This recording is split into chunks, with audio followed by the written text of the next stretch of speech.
Hello Heartland fans, welcome back to our channel upcoming show. We all know Heartland's new season has already hit the screens and the first episode was up to the mark. Talking about the second episode, initially it had an emotional start but later had a happy ending. Second episode was well received by the fans and honestly it almost had the original spice of Heartland. If you missed the second episode, no worries ladies and gentlemen, because today in this video we are going to present you the recap of second episode of Heartland 15, which was entitled Runaway. The episode starts with Amy, Lindy and Jessica riding a horse, and Amy gets a phone call from their neighbor Sam, the same guy who had allowed the wild black stallion live in his ranch in episode 5 of season 14. Sam says to Amy that his place has been robbed, and unfortunately, the stallion ran away from the pen. After hearing the news, Amy and Tim, who offered a help to Amy for help, went in the search of the black stallion. The stallion had reached in a private ranch of a person who used to sell horses in foreign illegally. Sadly, the wild stallion was captured by the owner, and along with other horses, it was loaded in a truck to the airport to sell it in other countries, where the horses would be slaughtered. Meanwhile, Amy was reported that the wild stallion was seen in the Highway 7. So Amy and Tim searched the nearby area of Highway 7 and coincidentally, they reached the same ranch where the stallion was captured. When asked the owner of the ranch, he said since the horse was wild and didn't officially belong to Amy, so he denied to return it to them. Amy and Tim then rushed to Sam's place. Amy asked Sam if his things are okay, and Sam replied with a smile that he had nothing valuable for the robbers to rob. Then, three of them, in the jeep of Sam, went towards the airport in search of the truck that contains the wild stallion and the other horses. Eventually, they found the truck. After overtaking the truck, they finally stopped it. They asked the driver to return the stallion, but initially he denied. But later, the driver recognized Sam and he was the fan of Sam and his baseball team. So, they had a deal that driver would let the black stallion go if he gets a selfie and a signed ball from Sam, which they agreed, and happily Amy entered the truck, but there was no black stallion.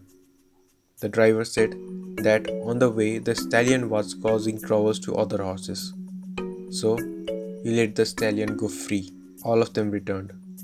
Amy started posting the missing poster of the horse everywhere, and luckily she got a call from an old man who had seen the horse in his ranch. So finally, she found the horse and gave it to Sam's ranch once again. To her surprise, she saw more new horses in the Sam's ranch, and she noticed that those were the same horses that the truck driver was taking to the airport, along with the wild horses to sell and slaughter them. Amy was quite impressed from this gesture of Sam of saving those horses. Well, it seemed Amy and Tim's relation might take a new height in the future episode as both agreed that they enjoyed the whole time with each other while searching the stallion. Now, moving on, we also saw Lisa was planning to buy a horse for herself. So she asks Zack to give him a company, which he agrees. Suddenly, Amy and Lindy enter and ask Lisa to take care of Lindy as she needs to go in search of the wild stallion. After the arrival of Lou, Zack and Lisa go to the auction. The horse, which was to be sold, was quite beautiful, and after a bidding competition with a rich lady, Lisa finally bought the horse she wanted for a big sum of $800,000. The horse name was Platinum Bow, and it was later discovered that Platinum had some health issues which was not disclosed in the auction. First, they thought that it was colic. Then after, Scott, whom we saw first time after season 11, examined the horse. He suspected laminitis, but it turned out to be Potomac horse fever, which is pretty serious. Fortunately, the horse was only 3 years old, so the hope of quick recovery was very high. So the deal was not that bad for Lisa. Similarly, we also saw that Parker had arrived in Heartland and will be staying there for a week. Now Lisa had to take care of all the children, along with the injured horse. This was frustrating her and she had a small quarrel with Lou in the same topic, as she felt that Lou and Amy treat her as nanny. Later Jack talks about Lisa's problem about the horse and how a situation is right now to Lou and Amy. He asks them to support her and also see what's going on in Lisa's life. The conversation goes like this. Jack said, I think you both take her for granted that Lisa will be here for Katie and Lindy. Now she is so ingrained in the daily life of this place, you forget that she's got a whole stable that she runs on her own. When was the last time either of you asked Lisa what's going on in her life? Well, if you would bother to ask, you would know that she just took a big risk on a horse. And now that horse is sick and she's having one hell of a time. So maybe instead of always counting on Lisa to be there for you, maybe just this once, you can try being for her. After hearing this, Lou and Amy felt sorry for their actions and they consoled Lisa and especially Lou thanked Lisa for raising their kids properly. Here is their conversation. Amy said, we wanted to thank you. We both know. We don't say it enough. Lisa replied, you don't have to say it. Then Lou said, yes, we do. You know, being a mayor is more than a full-time job, but so is running Fairfield. And I know you have sacrificed a lot over the years to be there for Katie. I just want you to know I appreciate it. Amy then said, and being a single parent over the last and a half year, you have always been there for me. You have really stepped up, and I don't think I could have got through it without you. So thank you. So everything was sorted, but there was still a problem. If all the elders are busy in their work, then who will be taking care of the children? Katie and Parker came up with a solution. Lou took all the children in her office, and while she was in a meeting, Katie and Parker, with the help of Rick, made a proposal of babysitting. They also told that they have learned to do CPR of babies and had mentioned their duties in the proposal that they would perform as babysitter.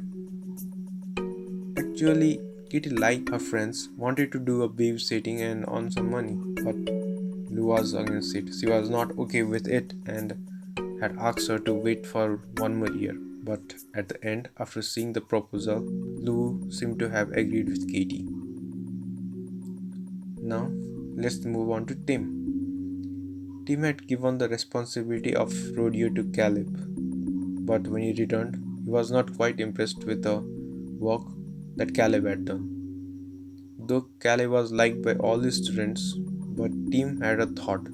Since Caleb was way too friendly with the students are not serious about riding.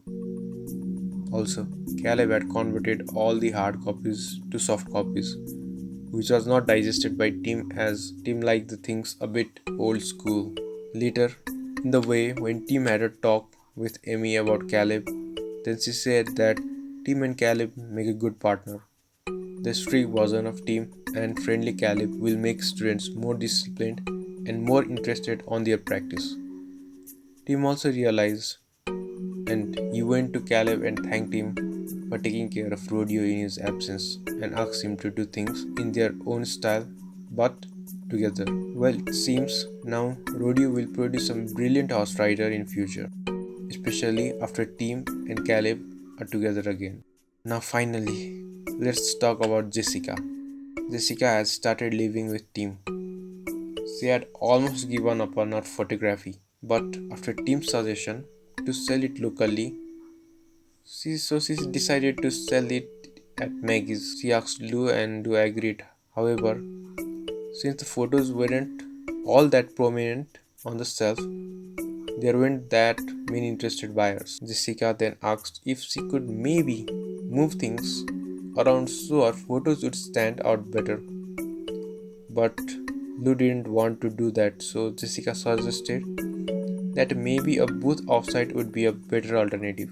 It seemed Lou was pretty jealous of Jessica initially, and as she was her ex boss and now a stepmother, it was quite complicated for Lou. But that got shut down by Horsons, by the officers, since Jessica didn't have the permit to sell her art on the street, which led Lou to suggest Jessica sell her prints at the Dude Ranch while she is waiting for a permit. And at first, Jessica declined, thinking that it's no use since there are so few guests there at a time. However, after thinking on it more, Jessica came up with an idea to organize an art market at the Dude Ranch. Jessica got together multiple vendors and created something that would attract tourists from Hudson. And it was a success. Tourists loved it, and so did Lou, as Jessica allowed to give 10% from all the sales to Lou. Well, honestly, though everything was upside down in the starting of this episode, things came into the place and the episode ended as a happy ending. Well, that's it for today, guys. If you like our content, like our video, subscribe to our channel, and press the bell icon for notification.